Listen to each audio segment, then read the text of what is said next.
Hello guys and welcome to my video. So today I'm going to be reviewing Ariana Grande's Sweetener album.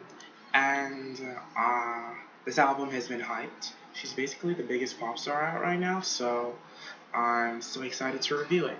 So the first track we're going on to is called Raindrops, An Angel Cry.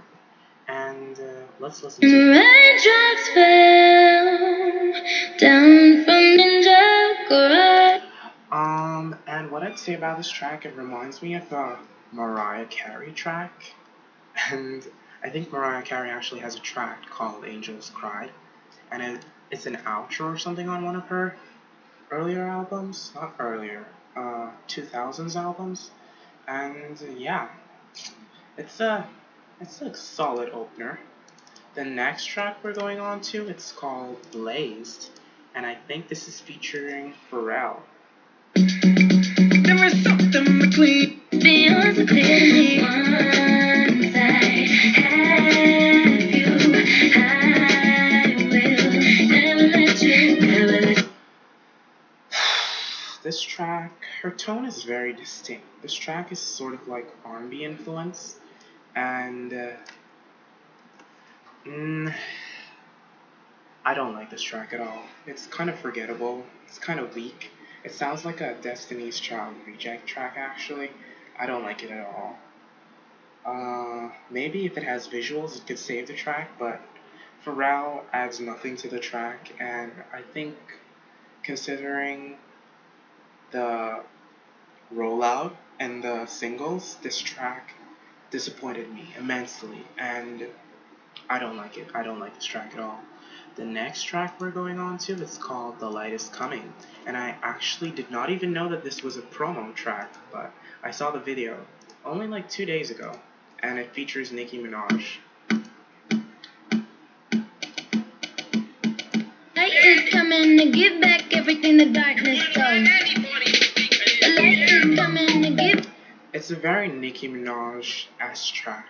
It's very anti-Ariana Grande, but I think the track, it's a nice little filler. I'm surprised it had a video, but it's a danceable, nice track. The next track we're going on to, it's called Rem, and this also features Pharrell. Wow, I did not know. No, it doesn't feature Pharrell. He helped write the track. If you can believe, boy, you're such a dream to me. Excuse me, cause you're such a dream. It's another R&B influence track. I feel like all of the Pharrell tracks have an R&B influence on it, on this album, and I quite like this track actually. And I love the way she says, "You're such a dream to me." I'll see if I can play it. Excuse me, I love you, I know that all your worries laying down. I love you, who starts a conversation before you speak, don't. Okay, I can't find it, but I love that part of the track. She's doing overlays of her voice, and I really quite like it when she does that, just like in God is a Woman. It's a really nice track, but it kind of sounds like a filler. It is sexual and sultry. It's easy to listen to, so it's a good filler track, I'll say. The next track we're going on to is my personal favorite, and I think this is actually the current single. It's God is a Woman, and I'm sure everyone knows this track. It's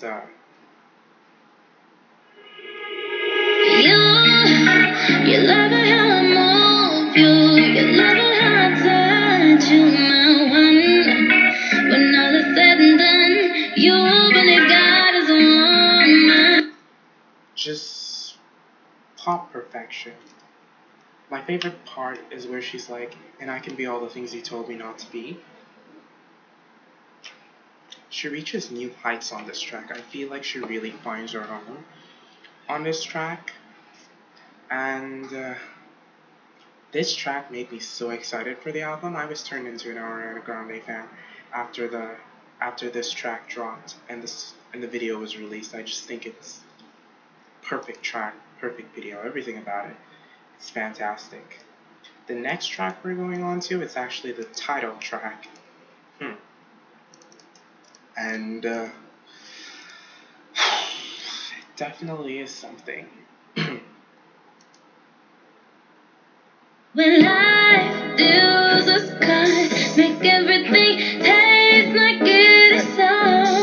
Then you like the sweet, then you how to break what you wanna do, whether it's wrong or right. I am following you, cause you make me say, oh, hey, buddy, what's the scar? Get it, get it, get it, get it, hit it, get it. The post chorus of this song has so many issues, it's just like, it's awful. I can't put it any other way. It's a very Ariana Grande track. It reminds me of like early Ariana Grande, but then they throw in this trap beat with this person going get it, get it, get it. Really, I don't know, like it's something. It's cute. It's a cute track, but the post chorus is really tacky and childish, and I don't like that at all.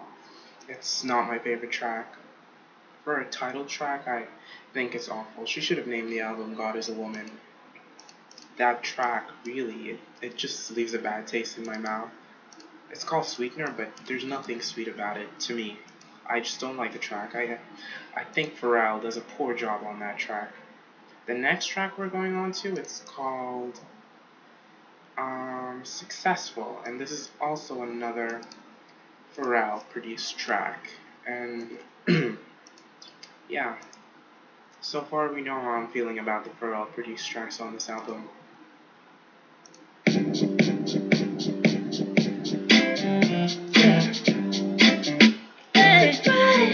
so excited.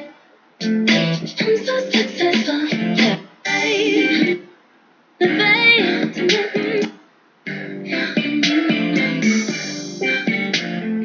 Do you hear that Mario beat? I said that this Pharrell's influence is very apparent thus far on the album, and it's not in a good way. I, it sounds like a filler on a movie soundtrack, and the Mario beat is kind of tacky.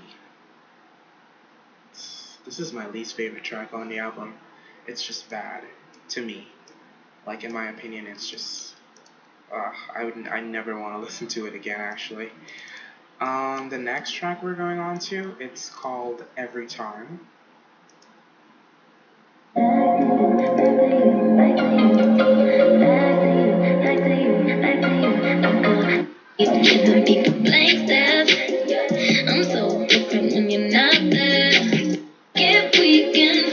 And I think she co-wrote this track, and I feel like all the tracks she helped co-write on the album, they're just fantastic. Like they take you to new heights, and I love this track. It's a really good track. I think I wrote this track is modern. It's very sultry and smooth. She shines on this track, and she sings about a lover that she keeps going back to, and she makes it sound so sweet. Like if she just added the word sweetener, this could have been a title track. It's just a really nice modern song. The next track we're going on to, it's called Breathing, and I think deals with her anxiety issues. And let's take a listen. Some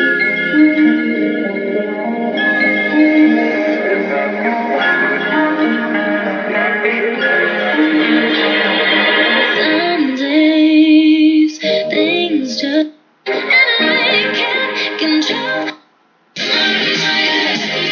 I love this track. This track is probably my second favorite, aside from God is a Woman. It's the standout track.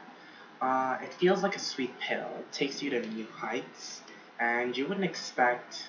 I mean, you would. This is what you expect from Ariana Grande. It feels like Break Free, but in ballad format.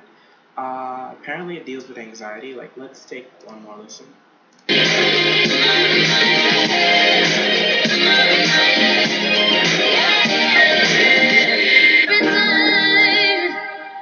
Just keep breathing and breathing and breathing. perfect, such a fantastic track. The next track we're going on to, it's No Tears Left to Cry. And, well, this was a single, and I think I did do a review on this track.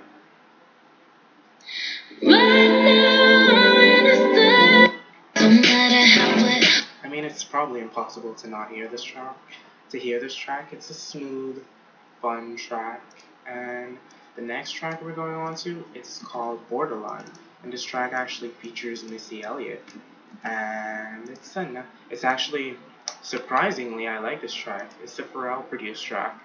Let's go! Baby, I just want you to be mine. Won't you give me a bit of your time? Oh, chasing you, no, I won't stop trying. Just meet me. It's hard to believe. Meet me in the borderline, meet me in the borderline. It's a Pharrell track that works. I love this track. The next track we're going on to, it's called Better Off. And I think Ariana co-wrote this track, and like I said, the tracks that she co-wrote feel so believable, aside from the Pharrell tracks.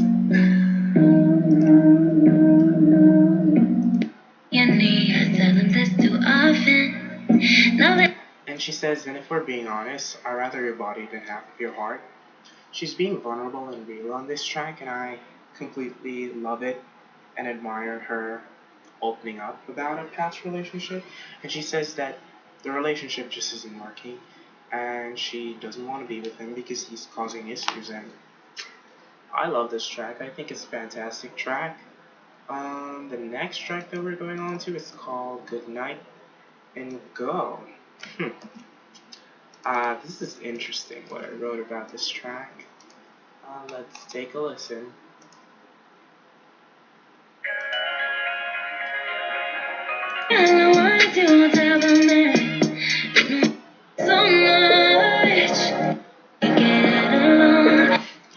I wrote, it sounds like a Disney ballad. It's a very sweet, preteen, flirty, airy, light, fun.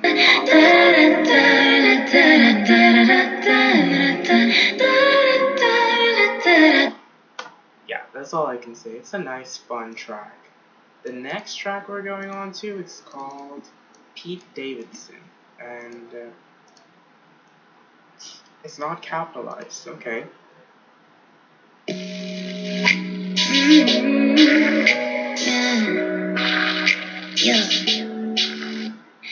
I thought you into my life. Wow, look in my mind. Yeah.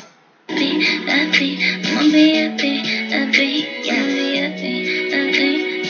And it took 5 writers to write this track.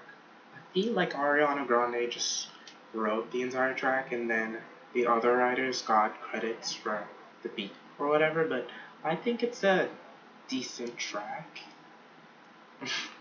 Like, it's a nice love song for her soon-to-be husband. And the final track, it's called Get Well Soon. And at this point, I'm gonna be real with you, I don't think I actually listened to this track in full, because it's a very long track. You can feel it, yeah. And I think it's about anxiety, and she wrote, Girls Want to Come Down.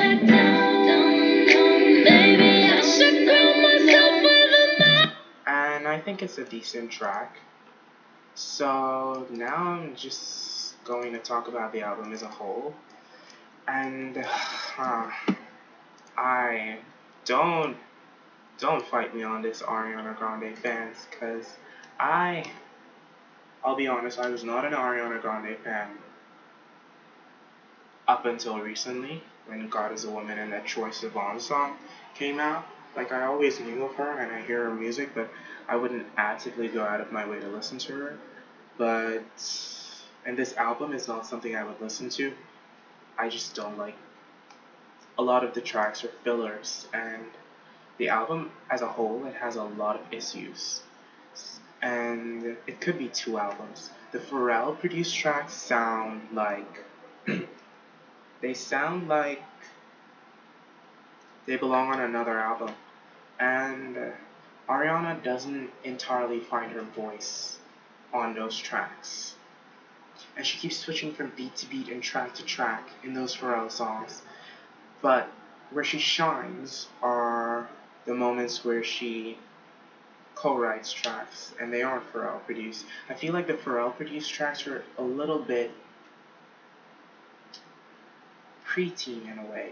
Like they're very almost bubblegum pop, and she's a real bona fide pop star. And after hearing God is a Woman, you wanted the entire album to take that and go with it. But Pharrell does the Pharrell produced tracks. They just have this R&B bubblegum pop that just doesn't work for me, and it doesn't fit in with the other tracks. Like Successful, Sweetener, Ran, Blaze. They just don't work on the album. And then there are high points like God is a Woman, No Tears Left to Cry, Breathing, Every Time, Borderline, Better Off.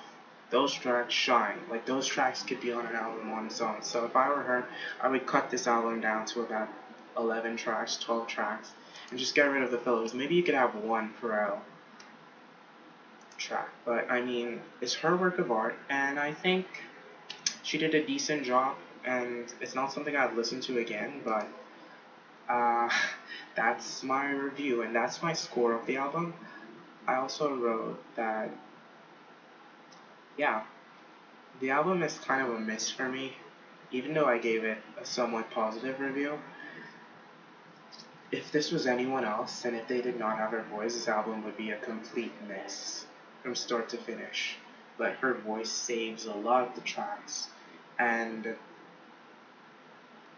overall she did a decent job, but I'd just say skip the Pharrell tracks. That's my opinion. And thanks for watching. Yeah, I'm sad because I wanted to like this album a lot, but it is what it is. And thanks for watching. Until next time, until I make a new video. So see you guys.